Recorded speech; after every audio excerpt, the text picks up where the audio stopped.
Episode 2 of Season 3 just aired, and there is a lot to talk about. King's Landing falls. Aemond takes Harrenhal.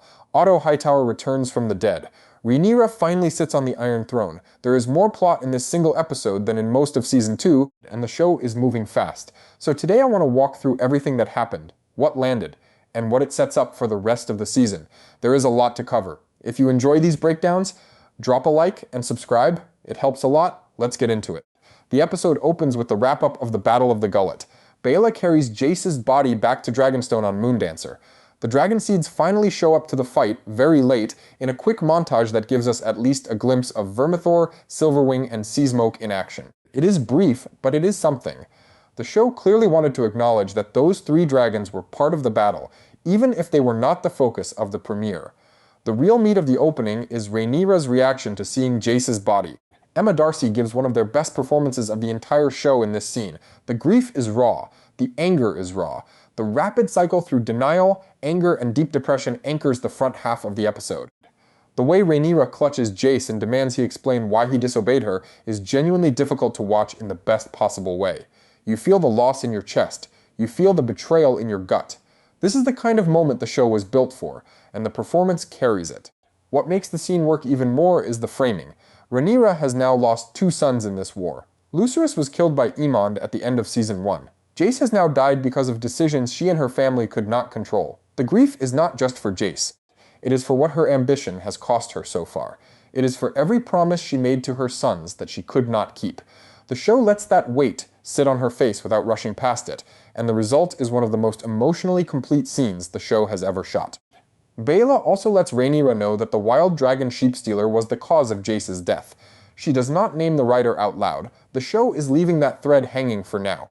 But the secret of who is actually flying Sheepstealer is going to be one of the most interesting tensions of the entire season. Baela in general continues to be one of the most quietly impressive characters in the show. She just lost her future husband. She just witnessed a disaster. She is the one who carried his body home, and she is still composed enough to deliver the news with grace. Bethany Antonia is doing a lot with very few lines, and the show keeps using her well. Every scene she is in feels weighted with the kind of restraint we almost never get from other characters in this show. While Rhaenyra is grieving, the Velaryons are searching for Corlys. Alyn scours the beach. Baela and Adam search from the air. Eventually Corlys is found, half broken, sitting near the wreckage of his ship. High tide is still burning in the distance. The whole scene plays out in a kind of quiet shock. The man who spent his entire life building the most powerful fleet in Westeros is sitting in the sand, watching his life's work burn down behind him, and then he gets the line, the one book readers have been waiting for since the show started. "If this be victory, I pray I never see another." Steve Toussaint delivers it with weight. The camera lingers on his face. The grief is real. The exhaustion is real. And it sets up what is honestly one of the most emotionally satisfying beats of the episode. Corlys finally acknowledges Aelin as his son and bestows the Velaryon name upon him. It is left a bit ambiguous if Adam officially gets the name yet, though he already has a dragon to lean on, which kind of speaks for itself. 2 seasons of Alan quietly serving a father who refused to claim him, and now it is happening. It is a payoff that has been earned, and Steve Toussaint and Abubakar Salim play it beautifully. There is no big speech, no teary monologue. Just a father finally saying out loud what everyone has known for a long time. This is what House of the Dragon does best. Small, intimate moments between 2 people who have unresolved history. The Velaryon storyline has always been one of the strongest threads in the show, and this scene proves it. The contrast is also worth noting. Corlys spent decades refusing to claim his sons because of his commitment to House Velaryon's purity. Watching that wall come down in the same episode, where his ancestral seat burns, is one of the more elegant pieces of writing the show has given us. He has lost almost everything. The only thing he has left to give his family is a name, and he finally gives it. From the Velaryons, we move to the Vale, where Rhaena is dealing with the fallout of her decisions. She got Jace killed. She knows it. The show is not subtle about her guilt. Phoebe Campbell does some of her best work of the series here. There is a heaviness on her shoulders, a real understanding of what she has done. You can see her trying to explain herself. You can see her trying to make sense of what just happened. And you can see that she does not have a defense that anyone is going to accept. Jane Eyre, played by Amanda Collin, is furious, and rightly so. Rhaena was supposed to be on a merchant ship heading to Pentos with Rhaenyra's 2 youngest sons. She was supposed to be keeping them safe. Instead, she ran off, bonded a wild dragon, and got the Crown Prince killed. But Jane is far from accommodating. She does not make a quiet deal. She outright sends Rhaena away, showing zero empathy for the situation. Rhaena is essentially exiled into the wild, though having Sheepstealer guarantees her survival. The Vale is a big place. Mountains, forests, rivers.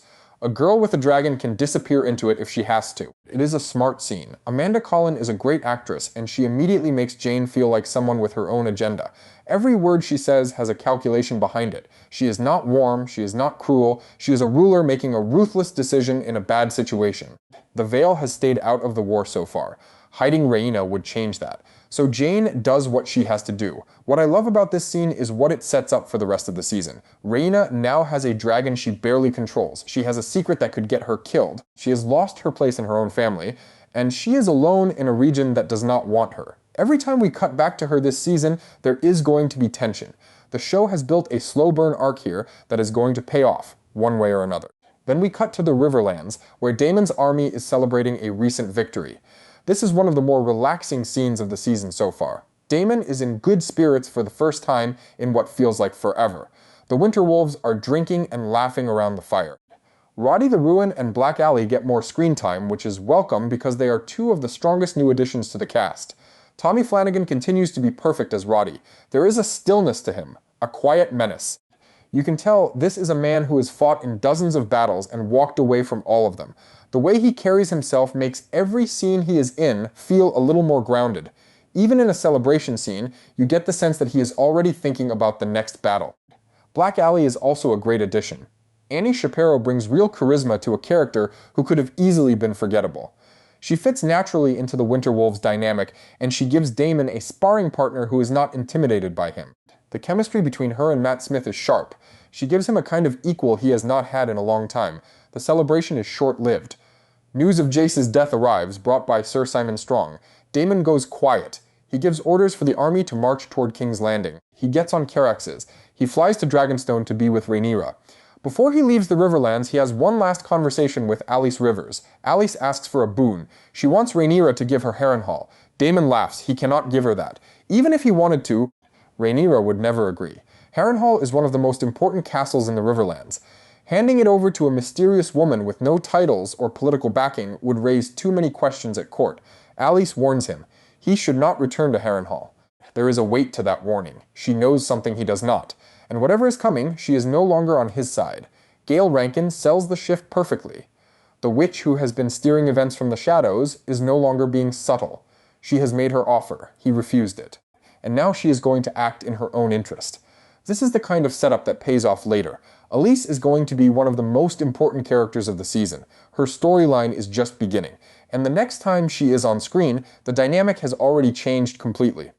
Meanwhile, on the other side of the war, we get what might be my favorite storyline of the episode. Aegon and Larys are still on the run. They were initially captured by Rhaenyra loyalists, but when Triarchy pirates attacked the mainland, they used the bloody scuffle between their captors and the newly arriving troops as their window to escape. Aegon even manages to kill one of his captors with a broken arrow. That moment is great. Aegon has spent most of the season being carried around like luggage, broken in body and barely holding on. Watching him find one last bit of fight in himself is genuinely moving. He has not stood up for himself in a long time. He has not been allowed to. And here, when the chance comes, he takes it, with a broken arrow, while he can barely walk. Tom Glyn Carney is doing career-best work here, dragging his broken body forward. Every movement looks painful. Every line is delivered with a kind of exhausted resignation. And yet, there is humor. There is humanity. The chemistry between Matthew Needham and Glyn Carney is excellent. It feels like a buddy comedy tucked inside a war drama, and every scene they share lands. Larys, in particular, has become one of the most quietly fascinating characters in the show. He is calculating in a way that no other character in the series quite matches. He always has a backup plan. He always has a quiet observation. He always has another move ready before anyone else has finished thinking. And his loyalty to Aegon, whatever shape it takes, is one of the more interesting threads of the season. He could have abandoned the king at any point. He has not. And whatever he is playing at, the show has been very careful not to spell it out. Aegon insists on heading to Rook's Rest, against Larys' advice. He wants to see what is left of his dragon Sunfire. I cannot wait to see where this storyline goes. Aegon and Larys on the road is some of the best material the show has given us. Two broken men slowly making their way across a country that already considers them ghosts. It feels like the start of something major. While Aegon and Larys head south, the first of two major set pieces in the back half of the episode kicks off. Criston Cole and Gwaine Hightower are marching through the Riverlands toward Harrenhal when they see Vhagar fly overhead, the biggest dragon in the world, heading to the castle Daemon just abandoned. We do not get much of Criston this episode, but the brief moment we do is loaded. He sees Vhagar fly past, and the look on his face says everything. He is afraid, he is impressed, he knows what is coming, and he knows he is not in control of any of it. Aemond and Vhagar arrive at Harrenhal. Vhagar burns the few defenders left around the castle. Aemond walks through the smoke and the bodies, cutting down anyone still standing. It is the first real fight scene Ewan Mitchell has gotten in a long time, and he is incredible in it. There is a precision to his movements, a coldness in his eyes. You can feel the years of training that Criston Cole put into him. You can feel the bitterness he has been carrying his whole life. He fights his way to the Great Hall. There, eating dinner with his sons, is Sir Simon Strong. Simon tries to do what he did with Daemon. He surrenders. He offers food. He tries to charm his way through it. The problem is Aemond is not Daemon. Aemond demands Simon draw his sword. Simon refuses. In a deliberate dark parallel to Daemon accepting Simon's surrender last season, Aemond chooses pure violence. He kills him anyway. Then he fights Simon's sons. He kills them too. But one of them lands a lucky blow first, stabbing Aemond through a gap in his armor. Aemond stumbles. He collapses on the floor of the Great Hall, bleeding from the side. And out of the shadows, Alys Rivers appears. He looks up at her. He says one word, help. This is the scene the entire season has been building toward. Aemond at his most vulnerable, with the witch who has been waiting for him. Whatever Alys wants from him, she is about to get it. The setup is incredible. Aemond is now alone with a woman who has been steering events for episodes. He is wounded, he is desperate, and he is asking her for help. Ewan Mitchell and Gail Rankin are going to be one of the most important pairings in the show going forward. Their dynamic is loaded with possibility. Both characters are calculating, both are hungry, both have reasons to use the other, and both are walking into something neither of them fully controls. Pour one out for Sir Simon Strong, though. Simon Russell Beale brought real warmth to a character who could have easily been forgettable. Fans are already mourning that he died as he lived, interrupted at his meals by unanticipated, violent guests. He was one of the few characters who consistently brought levity to the show. He shushed Daemon. He made dinner feel like a scene from a quieter, kinder story. He was a bright spot in a very dark show. He deserved better. But his death also tells us exactly who Aemond has become. The boy Daemon let live a season ago is dead to a man who has run out of patience for charm. While Aemond bleeds in Harrenhal, the second big set piece is moving into place. The show cuts to King's Landing, where Alicent is putting her plan into motion. The show has decided that Alicent is the secret saboteur opening the gates of the Red Keep for Rhaenyra. Alicent meets with Sir Luther Largent, the commander of the Gold Cloaks. Played by Tom Cullen, Luther is one of the strongest new characters of the season. He has real screen presence. He immediately feels like someone who matters. Alicent convinces him to stand down when Rhaenyra arrives. Then she gets Helaena to order the guards on the wall to stand down too. The plan moves forward. Olivia Cooke is doing some really nuanced work here. You can see Alicent calculating every move. You can see how scared she is. You can see how committed she is to ending the war on her terms. This is not the same Alicent we met in Season 1. This is a woman who has been broken by what her family has become and is now trying to find a way to save what little is left of it. Fia Sabin is also excellent as Helaena. There is a quiet sweetness to her performance. She just wants to raise chickens. She just wants the world to be still. The fact that she is helping her mother dismantle the Greens from the inside, while still being herself, is one of the most heartbreaking threads of the episode. There is also a moment in the episode where Alicent runs into trouble with Lord Jasper Wilde, the Master of Laws. The show handles this in a heavier way than it needed to, and it is the part of the episode that has gotten the most pushback from viewers. I will leave it at that, but it is worth flagging that the writing around Alicent continues to be one of the harder parts of the show to watch. She deserves more agency than she has been given. Back on Dragonstone, Daemon arrives to find Hugh and Ulf there, having abandoned their post on the Isle of Faces. He is furious. He slaps Ulf across the face. He reminds them that they are not princes. They are commoners on dragons. This is one of the first real signs that the dragon seeds are not going to stay loyal to Rhaenyra.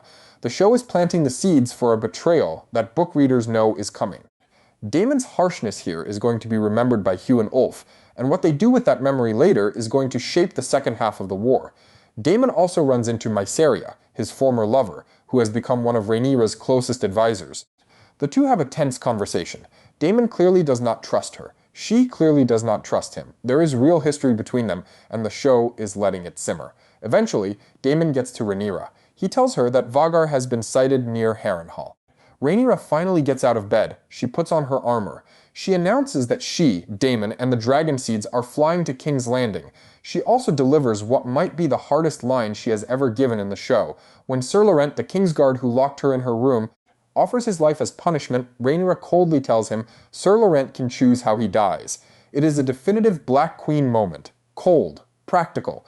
The version of Rhaenyra fans have been waiting for. If the show gives us more of this Rhaenyra in the back half of the season, the character is going to land. Then we get to the big sequence. Rhaenyra and Daemon with the dragon seeds in the sky arrive at King's Landing. The visuals are stunning. 4 dragons sweeping over the city. The gold cloaks standing down. The walls undefended. Daemon and Rhaenyra landing in the city itself and fighting their way into the Red Keep. Daemon's fight scenes in the Red Keep are excellent. He is genuinely terrifying with a sword. Matt Smith is at his best in physical scenes like this, and the show is letting him cook. They reach the throne room. Inside, they are surrounded by men-at-arms loyal to Aegon. Things look bad, and then Luther Largent walks in with the gold cloaks, having switched sides as Alicent arranged. The trap closes. The Red Keep falls. There is a wonderful callback here to Game of Thrones, where the Gold Cloaks famously betray Ned Stark in Season 1. This time the betrayal goes the other way. It serves the side we are rooting for. The show is clearly aware of the parallel, and uses it well. Tom Cullen and Matt Smith play the scene with real history between their characters, even though they have only just met on screen. But the bigger surprise is still coming. Aegon is nowhere to be found, so Rhaenyra cannot execute the man she came to overthrow. Instead, Daemon takes her to the dungeons, and in one of the dungeons, waiting like a present, is Otto Hightower. This was the twist nobody saw coming, and it perfectly encapsulates Larys' chaotic brilliance. Larys kept Otto imprisoned under Alicent's nose ever since Aegon dismissed him. Locked in a cell, forgotten. His own daughter and his own grandson kept ruling above him without ever knowing he was alive. It is also the move that tells you everything about how dangerous Larys really is. Even on the run with a broken king, he is still planting traps. He knew that one day someone was going to come looking through the dungeons, and when they did, they were going to find a gift big enough to define the politics of the rest of the war. Rhys Ifans is fantastic in this scene. Otto looks older, more tired, more resigned. He knows he is about to die, he just wants it to be quick. Daemon brings him to the throne room. He hands Rhaenyra his sword, Dark Sister, and tells her that the people need to see her take a Hightower head herself. The execution itself is messy. Rhaenyra cries through it. She has to swing more than once. The whole thing is hard to watch, but the symbolism is huge. Otto Hightower, the man who orchestrated the coup against her, is dead at her feet. Then she climbs onto the Iron Throne. In what is already being called one of the best visual moments of the series, we see Rhaenyra's reflection in a pool of Otto's blood, and she realistically slips just a bit on the blood as she steps up to take her seat. The throne is hers. The shot of her reflection in the blood is the kind of image the show has been building toward for 2 seasons. The cost of the crown made literal. The blood of her enemies under her boots. The episode ends with Alicent and Helena being brought into the throne room. Alicent sees her father's headless body. She and Rhaenyra lock eyes. 2 women, 2 queens, 1 corpse between them. The look they exchange does so much work. There is grief in it, there is anger, there is recognition. There is the entire history of their friendship buried under everything that has happened. Olivia Cooke and Emma Darcy say nothing, and yet they say everything. This is the kind of acting the show is built for. Whatever comes next between these 2 women is going to define the rest of the season. So that is episode 2. A lot happened. King's Landing fell. Aemond claimed Harrenhal. Alice Rivers finally got her hands on a Targaryen prince. Otto Hightower returned and then immediately died. Rhaenyra took the throne. The Velaryons are finally a real family.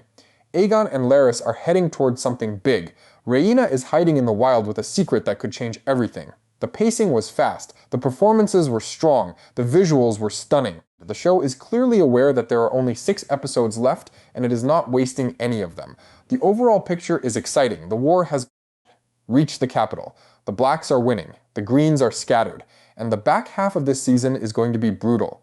If you enjoyed this recap, drop a like and let me know in the comments what you thought of the episode. Which moments worked for you, which ones you want to talk more about, and which character you want me to break down next.